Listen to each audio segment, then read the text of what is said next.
Welcome, everyone. Having recently passed our 100 papers mark, we're thrilled to start today a new TeTra series to complement our research seminar and the lecture series, Books in Spotlight. And today's book is Exploring Finitude, Weakness and Integrity in Isaac of Nineveh, published in 2022 by Peters in the Ola series. And it's indeed a pleasure to introduce the author, our former TeTra host, Valentina Duca. Valentina is a postdoctoral researcher at the Hebrew University, having held previous postdoc fellowships in Leuven. She defended her doctoral thesis in 2019 in Oxford and has broad interests in and publications on wider themes in the history of Christian thought, drawing on both Syriac and Greek sources. She has recently worked on grace, freedom, and knowledge in Mark the Monk, and is currently writing on his conception of prayer. Valentina is also involved in the study of contemporary Christian thinkers and is interested in the understanding of contemplation, mysticism, and subjectivity in the Christian tradition. And in addition to all that, she is preparing for publication a critical edition for the second part of the Centuries of Knowledge of Isaac of Nineveh, continuing in that the work of Paolo Bettiolo. And our discussant today for the book in the spotlight is Emiliano Fiori. Emiliano is assistant professor all'Università Foscari, Venezia, and the PI of the recently completed ERC starting grant Florilegia Syriaca. He is also the editor of the Brill series Eastern Christian Texts and has published broadly on Syriac literature, being as such the ideal discussant for our book. I'd like to thank them both for being here today. And with that, Valentina, the floor is yours. Okay, so first of all, thanks for this invitation. It's a pleasure to be here again. And it's a pleasure also to discuss with Emiliano and with all of you this book. So basically, this book deals with Isaac of Nineveh and his view of finitude. I don't know how familiar you are with Isaac. He was the most well-known Syriac mystical writer. In the handout that will be shared in the chat, I think, there will be like a few references both to primary sources and to secondary literature, and a few bibliographies where you can also go to have a look. So the book explores the theme of finitude. So finitude, it's an unexplored theme in Isaac, in the sense that basically only two previous authors, Sabino Chiala and André Luf, mentioned the main feature of this, which is weakness, miḥiluta, which is a technical term that Isaac uses throughout his corpus to indicate like our human condition of subjection to suffering and limitation.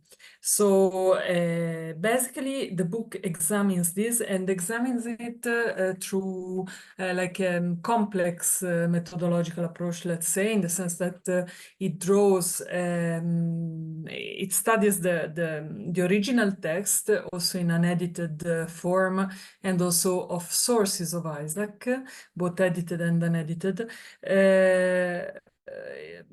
works with the history of Christian thought, but also tries to bring to light the dynamics of experience, so the inner experience that is behind the text. In the sense that in Isaac there is always an attention to describe phenomenologies of experience, or to draw a phenomenology of experience. And what the text, my text tries to do is to bring this to light and to try an hermeneutic of this, not only a description. So basically, it's difficult to tell you about the chapters in detail, so I will focus on a few themes for each chapter that you can follow in the table of content that I believe Dan has shared. So basically, the first chapter deals with the human condition, the human ontological condition, and also the issue of suffering, because in Isaac the discourse on suffering is central. And basically, the point I want to focus on is what I call the precedence of the negative, in the sense that for Isaac, in a way, a condition of imperfection always precedes a condition of perfection. It's a kind of constant dynamic in his thought that recurs on different levels. And basically, he draws on Theodore of Mopsuestia view of original mortality to build this idea. You can see in the handout, there is a quotation from Isaac that says, "We did not become mortal because we sinned, but because we were mortal, we were pushed to sin." And that is an idea that is found in Theodore of Mopsuestia. It's not the only reading of the issue, but that's one of the readings. And Isaac adopts it fully as the only one, basically. And in this view, it is not sin that brought death into the world, according to what Paul, for instance, taught, and most of the Christian tradition, but it is the fear of mortality and therefore of finitude that brings passions and sin into the world. So in this way, passions are conceived as defensive mechanisms against the experience of suffering, fear, and suffering and finitude. For this reason, when somebody perceives this state of affairs, a journey starts in a way, an attempt of transcending this condition. And what I do in the book is that I interpret in this way the quest for God and the beginning of the ascetic journey. But what happens is that one soon discovers that, as Isaac puts it, there is no perfect freedom in an imperfect world, because being this condition of weakness and of subjection to limitation of mortality ontological, this cannot be overcome, at least on the level of this catastasis, of this, on our level of existence. And so Isaac says, since nature has not yet been raised above the order of mortality, it cannot be completely in the spiritual state. So in a way, there is in Isaac this presence of two poles. So a strong desire for transcendence and a strong awareness of the impossibility to transcend. And in this way, the journey of the solitary is outlined as a journey on the rough sea of stillness, a fearful sea, where the intellect should, in fact, swim, having to do with several different negative elements. For instance, he said that the noetic swimming of the intellect occurs in a way that you encounter marine beasts, waves assailing the person. You have to hold your breath. There is deprivation of air. It's a very lyrical way of describing the journey, but actually it gives an idea of what is involved. And so in Isaac, there is a recurrent terminology related to suffering and the encountering with the negative. You can find in a handout a few quotations about that. And this suffering, however, has a specific role in Isaac, in the sense that he arrives even to say that God desires that you pass through it. So actually the presence of this affirmation stimulated my research and my questioning. And I believe in the book I try to demonstrate that the fact is that suffering awakens one's awareness of this condition of miḥiluta, of one condition of weakness. And what does it mean? With this awareness is awakened, at this point you can start the process of relationship with it, which at the same time means relationship with yourself as a human being. And as a human being means as a creature. And as a creature means the possibility of also acknowledging the transcendent. So it's all a system that, although Isaac is not usually described as systematically recurs in his writings. And in this perspective, all that is passage through the negative, for instance, the cross as a symbol, but also as a concrete description of experiences that the solitary encounters becomes a place of transformation. And this is something which is also recurrent in the Christian tradition. We can say that there is a line of thinkers of the negative who do not remove this aspect of the journey. And so in the following chapters, I try to describe, to try an hermeneutics of the ascetic life according to this insight that I believe Isaac gives to us.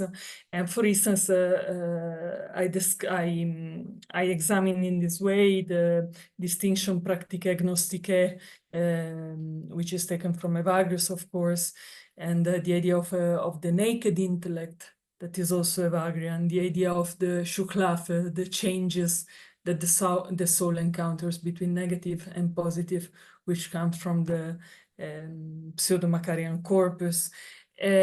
Also the states of abandonment, Meshtapkanuta, which is a theme that is Evagrian, but it's also found elsewhere, like in the Historia Lausiaca.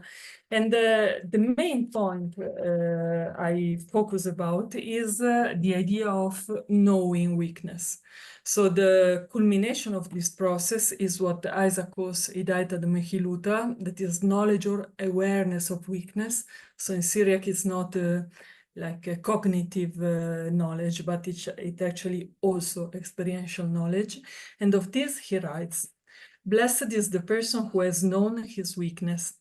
This knowledge will be for him the foundation and beginning of all good and beautiful things. When a person has known and perceived that precisely and in truth he is weak, then he restrains his soul from scattering and increases watchfulness over himself. But if he is not allowed to be imperfect, if a small act of negligence does not occur to him, if the tempters do not surround him with the pains of the body or the suffering of the soul, a person cannot perceive his weakness." And here I draw your attention on the usage of this term, argesh, to perceive, which is quite recurrent in Isaac and really indicates the contact of the subject with the experience. So you have really to go through this, to perceive it, to know in this sense. And for Isaac, if suffering is not there, this cannot occur. So in a way, suffering has a place in experience, a place which should not just be removed, thinking about light and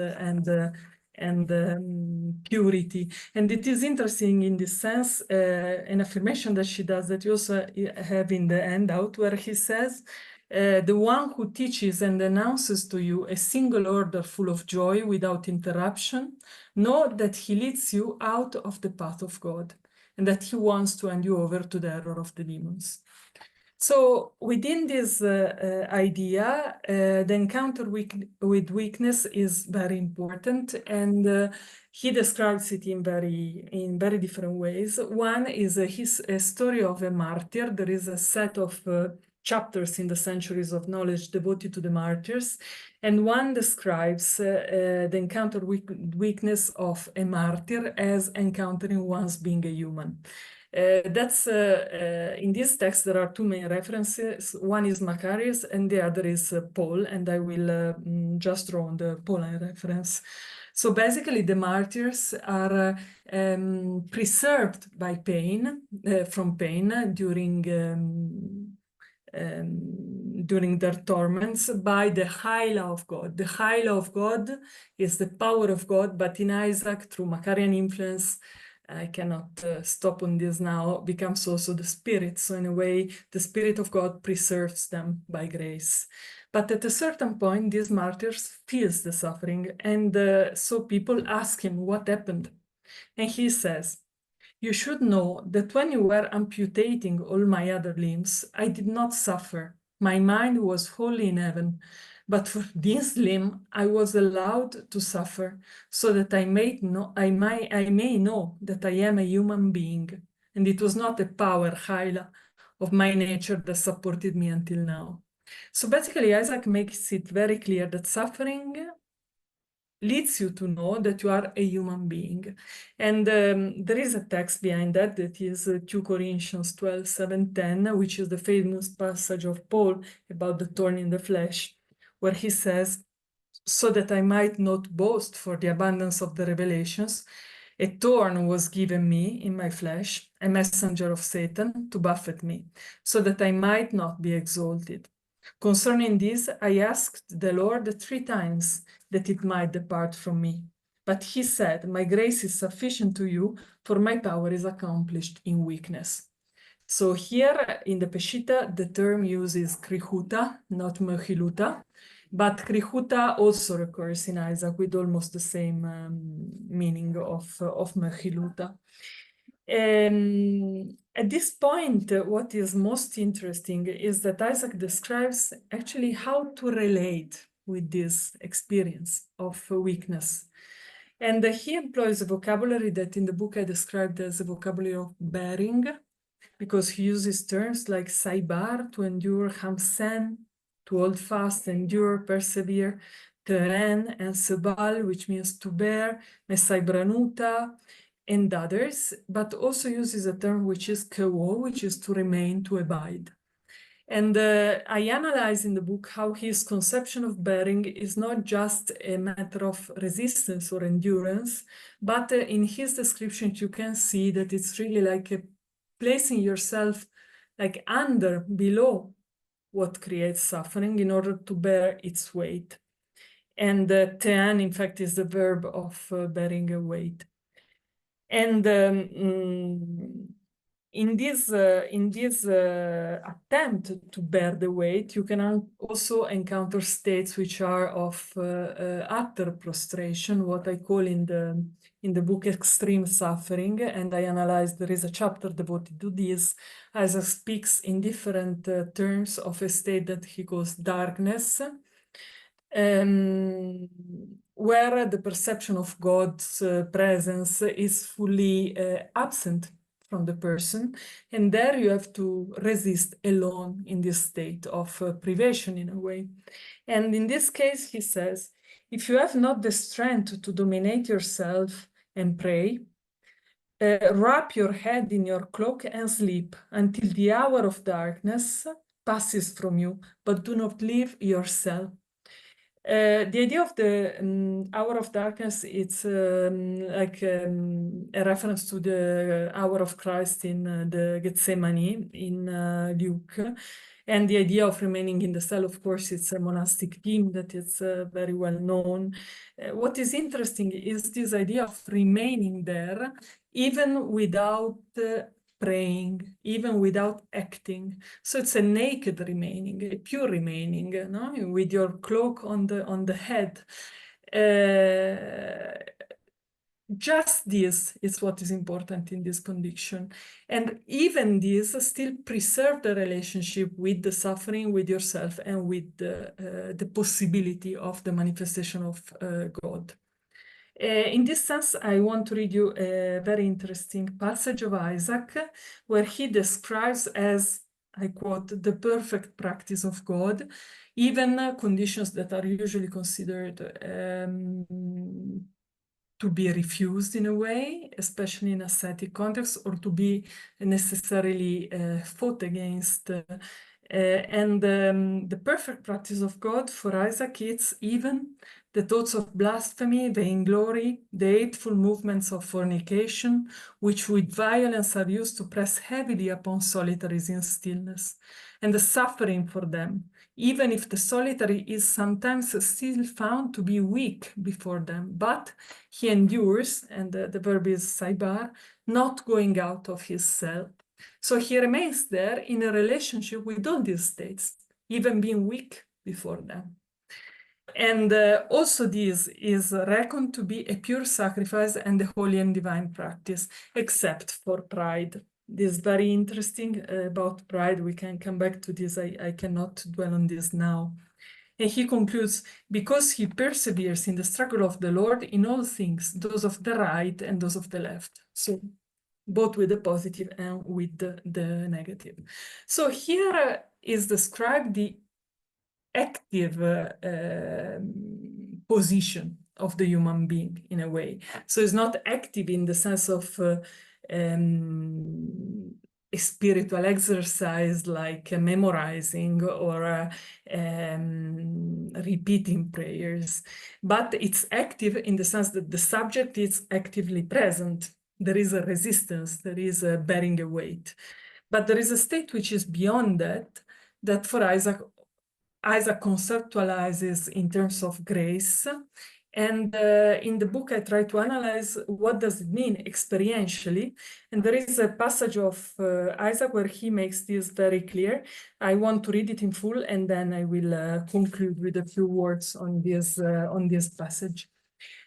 So he says, after much converse with the scriptures, continuous application and the acknowledgement or confession of weakness, with a gaze extended unceasingly towards God's grace, and after dejectedness in stillness, from here, so from this state, little by little, some spaciousness of heart is born, and the germination, which gives birth to joy from within, although this has no origin from the person by the beginning of some kind of thought. He is aware that his heart is rejoicing, but does not know the reason why. And then he says again, the reason why he does not understand. There is no one who can understand the nature of these things that occur with him as a result of God's grace. This alone can be said. Blessed is the person who, out of hope for God's grace, has endured against Ibar, the dejectedness, which is a hidden trial of the mind's virtue and growth. It is like the winter's sadness, which causes the seed hidden to grow as it disintegrates under the ground at the harsh changes of the blustery weather. So basically, what is very interesting here is the kind of phrases that Isaac uses to describe what is beyond the active stand of the subject. So it has no origin from that person himself. He does not know why he does not understand. So these are all ways to describe what he also conceptualizes as grace, which is the access to a dimension of an elsewhere, let's say, which nevertheless is accessible only to the person who has born. And that's why in the book I use to describe this bearing, also inspired by his usage of the verb kewo in one occurrence especially, the concept of inhabiting. So like dwelling in contact, inhabiting, to indicate that some transformation is occurring there. And I use this term that is used in some literature inspired by philosophy, like in the previous century, but also in a work of a psychoanalyst that was in a way a source of inspiration, although not systematically, but the journey of passage through, let's say, also the encounter with the negative conditions that she describes was for me also a source of inspiration in interpreting this journey, which I believe, in fact, in Isaac it's very well described, but also recurs elsewhere as an experience in the Christian tradition, which perhaps needs to be explored in further depth. Thank you very much for this both illuminating and informative introduction to your book. I'm inviting now Emiliano to pick up the question, please. Thank you, Dan. Thank you, Valentina. Thank you to all the TeTra organizers for inviting me to discuss Valentina's wonderful book. Let it be said from the beginning that's a great book. And this is a special scientific book because it does not tackle, or does not simply tackle, as we are accustomed to in our scholarly environment, some technical aspects of Isaac's doctrine. It also does, but Quite a few excellent books have been published on such aspects in the last decade or earlier. Valentina's book, while also being a scholarly book in the fullest sense, aims to go to maybe to the burning existential core of Isaac's teachings and succeeds therein. Indeed, what she achieves in her book is not simply a scholarly, also scholarly of course, but an existential analysis of Isaac's writings. What is interesting and peculiar is that she accomplished this precisely through sound scholarship. Something similar, but to a different extent, happened with the studies of Sabino Chiala or Paolo Bettiolo, whose worthy successor Valentina has demonstrated to be with her research and with this book in particular, I find. I have spoken of an existential core investigated by Valentina, of an existential analysis of Isaac. The term existential is not used by chance, rather than spiritual or other terms. Indeed, a second peculiarity of the book lies in its conceptual approach, revealed especially by the terminology chosen to define the problems dealt with by Isaac, chosen by Valentina to define the problems. This terminology has at times, I would say, and Valentina knows already that I found this substratum in her book. At times, this terminology has psychoanalytic traits. I'm referring, for example, to the concept of structured subject she uses here and there, while at times it seems to me above all existentialist. That's why I use the term existential. For example, when Valentina uses phrases such as subject in relation, of encountering the limit and the negative, or even she defines contemplation in Isaac as the unclosing of a meaning for oneself with hyphens in between the words. The book convinced me that these are concepts that work in more than one case surprisingly well with Isaac, even though they do not at all belong to him or to his culture. The same goes for other concepts such as that of creaturehood or creatureship or desire for meaning, certainly not ancient concepts, but which fit well with Isaac's idea of being human as being a creature, which as such is limited and exposed to contact with evil and suffering. When I say that these concepts work with Isaac, I mean that they go well with the thorough textual analysis and exemplification, which are abundant in Valentina's book, and solidly ground the application of these modern categories in the texts.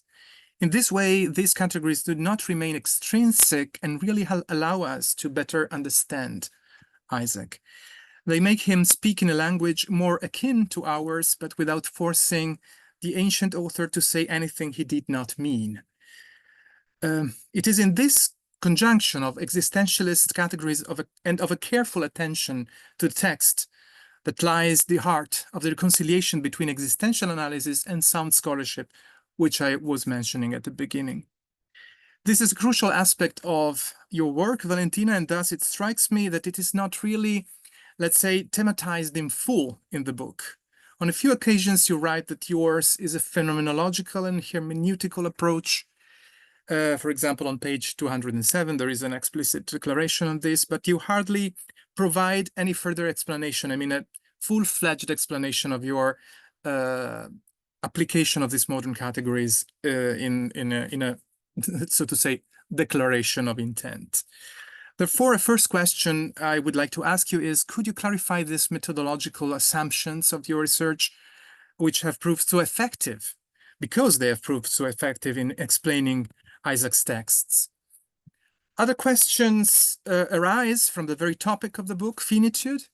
Before coming to my second question, allow me an extremely short digression on the particular value of imperfection in Isaac, which Valentina's book has stressed so effectively. So, as Valentina already told us, Isaac strongly takes up the anthropology espoused by Theodore of Mopsuestia, according to which, since man came out imperfect of God's hands, the point at which we can meet God is precisely our imperfection. Asceticism serves to enchain man to his imperfection, not to make him more perfect, not to divinize him, so to say. The idea that a human being must become more perfect and divine is especially a Greek concept. In Isaac, perfection coincides with enchaining humanity to its constitutive fragility. Through asceticism, one realizes how fragile and imperfect one is and how much one needs God. It is only on this ground that grace hits, on realizing how imperfect one is. For sure, even in the Greco-Latin model, man can do nothing without God's help. However, the typically Greek belief that there is a perfection to be recovered, because at the beginning there was a perfection, potentially exposes man to a greater danger of Prometheanism, let's say. It is easier to exalt oneself if one has perfection as the origin and the goal. This is why all asceticism, East and West, values humility so much, and pride is the most fatal vice. Humility is also pivotal in Syriac mysticism and in Isaac, of course, but for a different reason, because the goal is grace, but it is achieved through imperfection, not perfection. That is a nuance, I think, but it is a crucial one. In Isaac, one must be enchained to one's own imperfection. And Isaac thus reveals the dimension of grace that affects the weakness of human beings, who are affected by grace precisely because they are weak. At the end of your book, you underline some possible reasons for the importance of Isaac's anthropology of imperfection in our age. I would say that in times of transhumanism, of hypertrophic will to transcend humanity, Isaac's mysticism is a powerful antidote, which keeps humanity grounded in its imperfection. Now, then, after this excursus, here is my question, my second question. Despite all I said, Isaac uses, like so many other ascetic writers before and after him, both Greek and Syriac, the term perfection, miḥiluta. What is this perfection for Isaac? It seems a paradoxical concept, since man's purpose is to reach the depths of his own imperfection. Is it God that makes him perfect by grace, or does perfection coincide precisely and paradoxically with imperfection? A last question that may prompt further discussion concerns the Christian specificity of Isaac's teaching. That seems strange to say, but despite the strong relationality between God and the human being, which you especially stress in some passages of the last chapter, the Christian specificity of this relationship remains somewhat in the background. What role does Christ play here? Is Christ simply the one who manifested this pathway of trust and resistance in darkness and suffering, as you at some point affirm? Is he the first to pass through this experience and access its beyond? You also, I'm quoting you now in these two cases. Of course, you do affirm, of course, that the cross is a symbol in a strong sense, but what does this exactly mean? That's the question. It is significant that while explaining what miḥiluta is for Isaac, you feel the need to state that in Isaac, faith remains Christian after all. Of course, in that context, you are opposing faith as dogmatic confession to faith as lived experience, but still, why is there the need to reaffirm that faith is Christian, remains Christian? Is it because Isaac's writings sometimes raise doubts about this? What is in Isaac the specificity of Christ as the mediator of salvation? This question is closely related to the definition you give of what Christianity is for Isaac. And I quote, "He understands," you write, "Christianity as a path which deals with the problem of existence. It implies suffering and loss, which the cross powerfully symbolizes." This is a fascinating perspective, of course, but again, does it fully correspond to Isaac's intention? Doesn't it downplay, in a sense, the Christian realism of salvation? And the very last question, I'm really concluding, I would add this question. How does Isaac reconcile desperation and extreme suffering, which you tackle in your last chapter, and the persistence of faith in Christ? Can you explain how, for Isaac, desperation in the depths of imperfection, which implies the wavering of faith, even as trust, can maintain the trust in God's intervention? How can trust emerge from the loss of trust? It is the simple act of remaining, as you were saying, the answer to this. Hope must be there. How can desperation endure without hope, suffering, and darkness? So these are my 3 or 4 questions. Been perhaps a bit too long, and I thank you again, Valentina, for this wonderful work. Okay, thanks for this. I'm happy that you brought a few things. I will briefly tell something about the methodology that the issue that you raised, the methodology, then I will pass to the content. So basically, my choice was, although my reading like of the Christian tradition, like or writers of the Christian tradition was quite broad, or reflection on the Christian tradition was not to, and also, I mean, readings, of course, of a kind of a existential thread of reflection, was not to assume a specific methodological perspective of one of these authors, or I try to, I mean, I say it in the beginning, like I mentioned, for instance, Heidegger, I mentioned Gadamer, I mentioned a few thinkers, I could have mentioned others also, and I say that's not what I try to do. It's I try to use these terms, like a phenomenology, for instance, or existential. I use them in this sense, I mean, to give value to the experience of the subject who experiences existence. So the idea was actually, as you said, to have a sharp focus on the text and on the sustained philological attention, let's say, and to the shifts of thoughts, but also to suggest that there is existence there and there is experience, and there are the issues that are tackled are not only mental or necessarily only spiritual or ancient spiritual, but is something which has to do with the existence. So my aim was not to develop a existential methodology or to adopt a perspective of a certain psychoanalyst. It was to introduce a new element in the discourse that, of course, it can be later developed in further depth, perhaps building a precise methodological way of reading the text, like a precise methodology of reading the text. But my idea was more to break a language barrier, to introduce a new grammar in a way, like new categories. Because my perspective, this goes beyond the book, of course. That's my perception is that these texts are very alive and has something to do with actually can still tell us something, but there are several barriers of several kinds which separates us from them. Like take, for instance, the approach of Michel de Certeau, no? The fabula is broken, there is something broken, there is categories that we cannot access anymore. So perhaps we need like to employ new languages or introduce new methodologies, but respecting the discourse.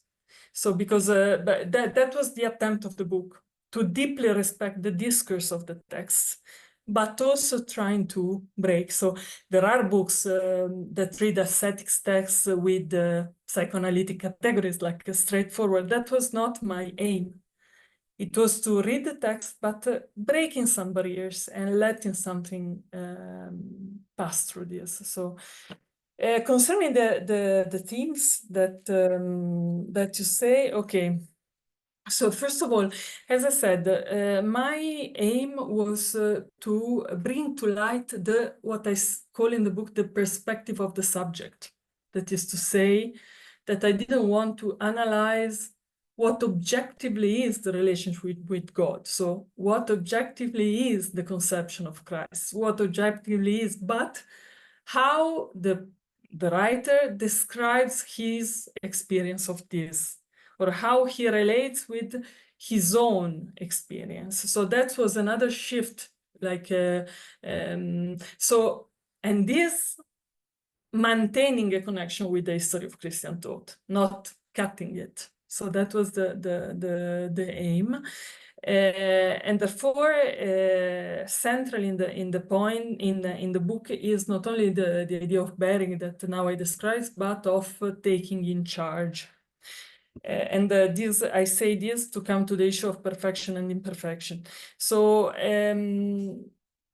what I found in Isaac is that there is not only a discourse on weakness, but there is a relationship, as I said, with weakness. So there is a kind of reflective activity of the subject with the weakness, and this is also very important. So it's not just a matter of I don't know, breaking the self or this kind of thing, but it's a matter really of being in contact with oneself and taking oneself in charge. That's why in the book I also use the notion of integrity.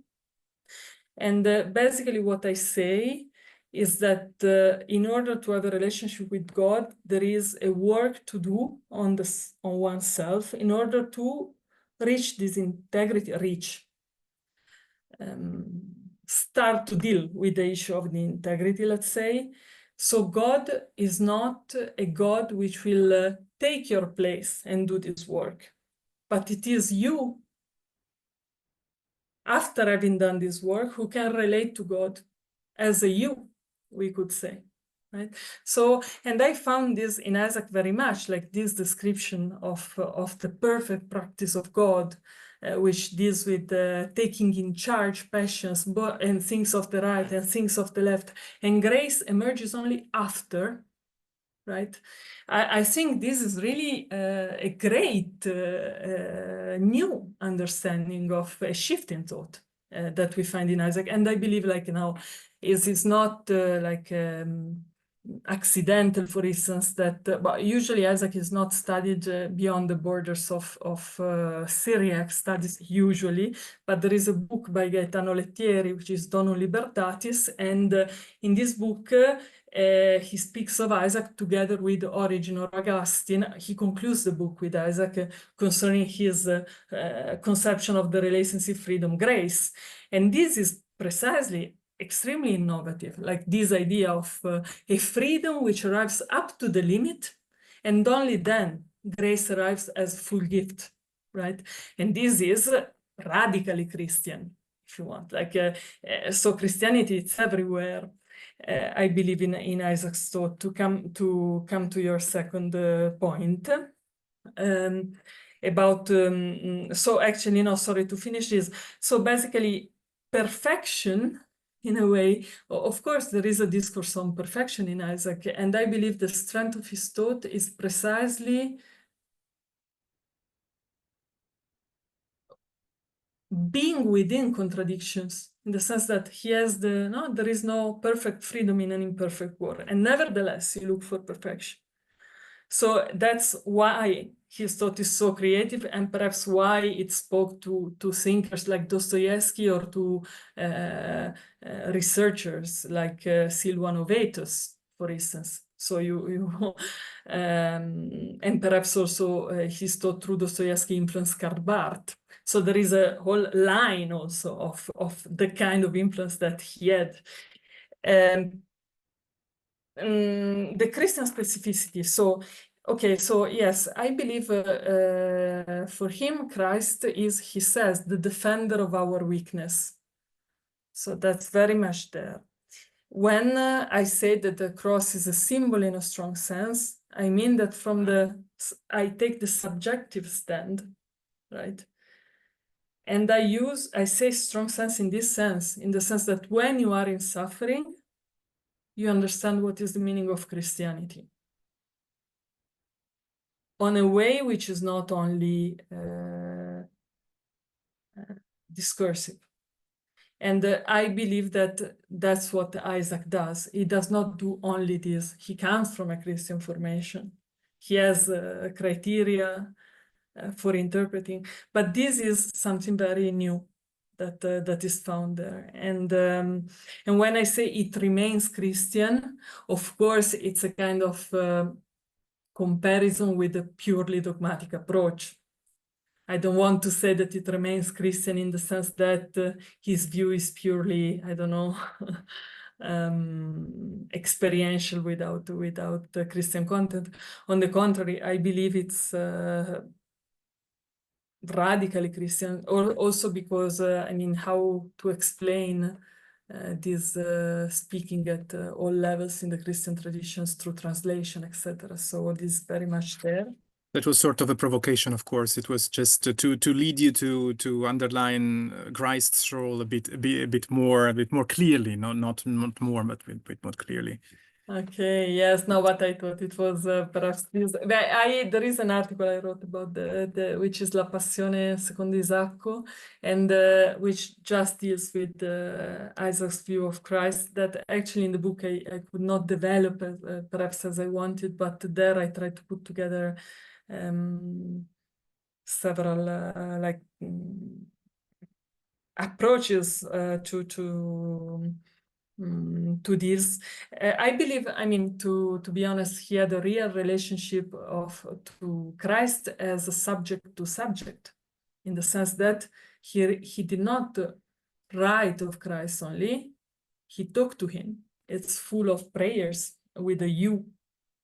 You hid the mystery, you defender of my weakness, you who received the spit for my sake. It's everywhere, but it's not conceptualized mostly in terms of discursive reasoning. It's more of an inner dialogue going on through all his texts. And in this sense, yes, he is not fully Greek. He is influenced by the Greek. But there are other trends of thought, and perhaps also of personal sensibility, because it's always like complex. And about the desperation, yes, so in this chapter that is about extreme suffering, I speak of this remaining in the lack of faith. So this is not like an interpretation according to modern categories of what Isaac says. It's really what he says. He speaks of several states of desperation, darkness, and what he calls pliguta derreiana, division of the mind, or doubt of the mind, where you concretely doubt of God, his presence, and not directly of your salvation, but of the possibility of the good, let's say. And in all these conditions, he always suggests, in fact, to remain in the cell, etc. And what I think it's precisely in this remaining, mysteriously, something will appear. But it does not mean that this remaining causes the appearance. Because from the subjective point of view, and we come back to that, you should know that the appearing is not granted at all. It could not happen. And that's part of the acceptance of a life of the quest for God, that this is not granted. Nevertheless, he describes the comings of grace. So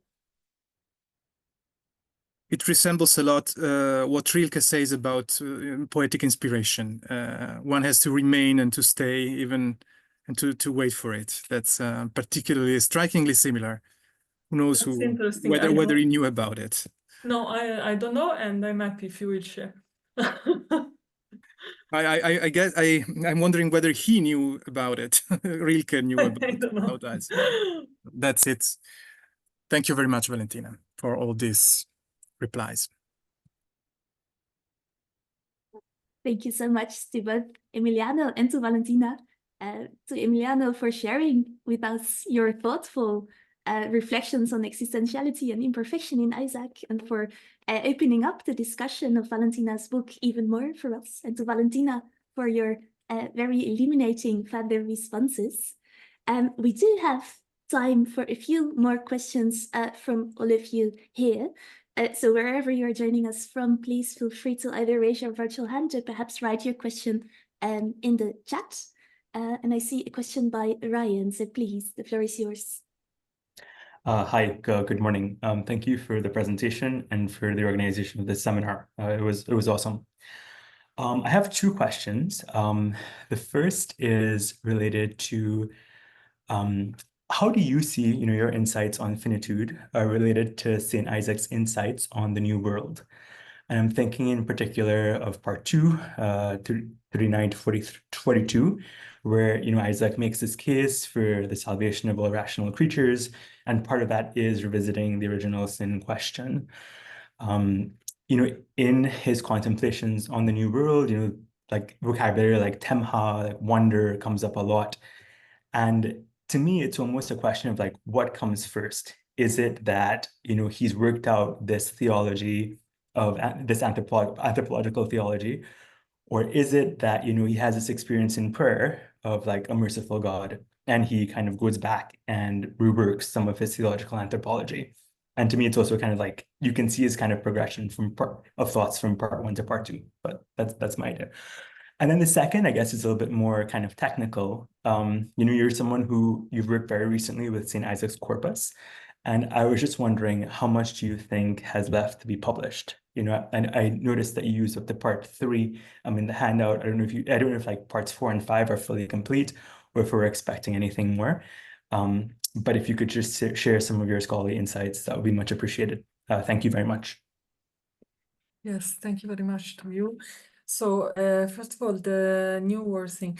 So okay, the idea it's of this novelty, it's very much related, in my impression, to Paul and to John the Solitary, although I didn't go deeply into these aspects, so I cannot tell you. My impression is that there is not really an evolution. In this, I share what Chiala also thinks. There is not an evolution between the parts.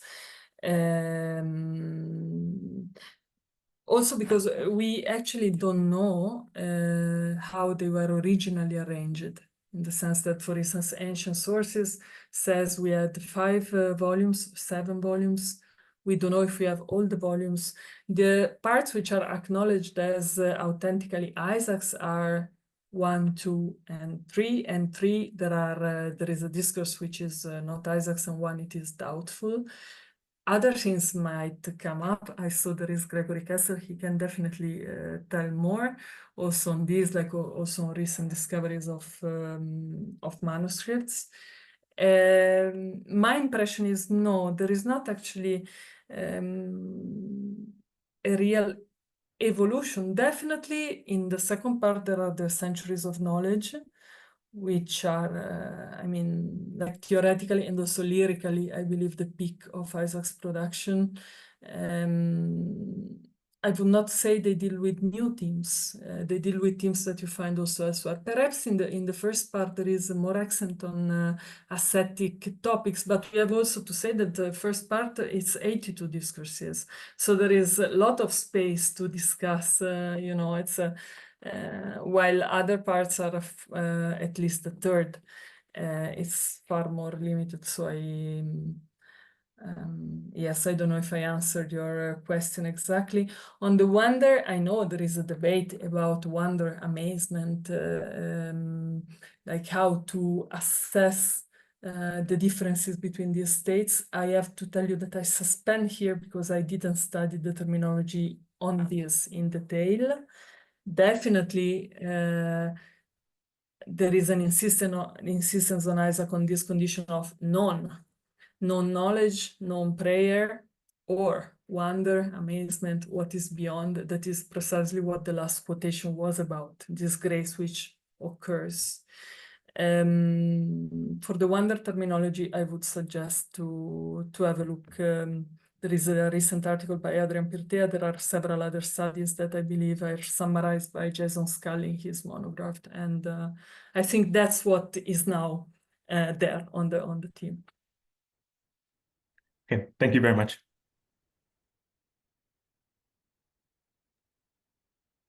If there are No further questions at this point for Valentina. I think I can say that we have stayed here and remained here, not at all with suffering, but with great pleasure. And please join me in thanking our two speakers for this wonderful hour of learning about Isaac. Thank you so much, and thank you to all for being here. Nice to you. Thank you. Thank you, everyone. Very good seeing everyone, Thank you. as usual. Thanks ever so much.